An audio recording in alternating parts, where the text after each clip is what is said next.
मेष रास ज्या लोकांची आहे त्या लोकांना हे वर्ष प्रारंभी जून महिन्यापर्यंत उत्तम यशाचं राहील, उत्तम आरोग्याचं राहील.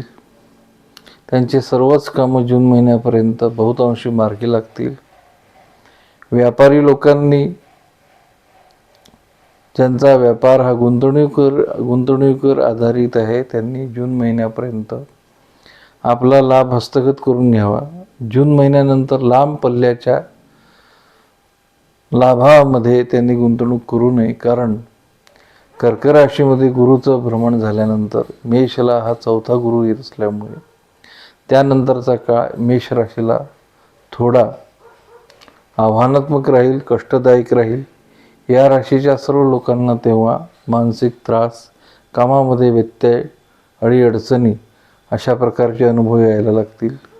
महसूल खात्यामध्ये, त्यानंतर कृषी विभागामध्ये, त्यानंतर पोलीस दलामध्ये असलेल्या लोकांना त्यांच्या कामामधल्या व्यत्ययामुळे फार त्रास होईल.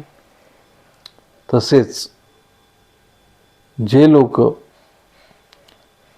नवीन अनुसंधान वैज्ञानिक खात्यामध्ये आहे त्यांनासुद्धा जून महिन्यापर्यंत मोठी सफलता येईल, परंतु त्यानंतर त्यांनासुद्धा हा काळ इन्व्हेन्शनमध्ये कठीण जाण्याची शक्यता आहे.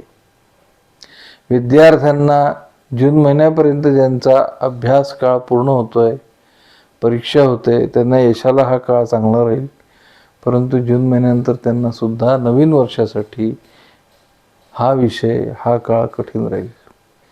ज्या लोकांना आपलं यश वर्षभर टिकवायचं आहे, आपला यशाचा काळ अबाधित ठेवायचा आहे, त्यांनी गणपतीची आणि मारुतीची उपासना कायमस्वरूपी ठेवावी.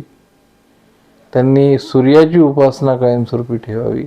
त्यांना त्यांच्या मार्गात आलेले अडथळे दूर होऊन त्यांचे कार्य व्यवस्थित पार पडेल.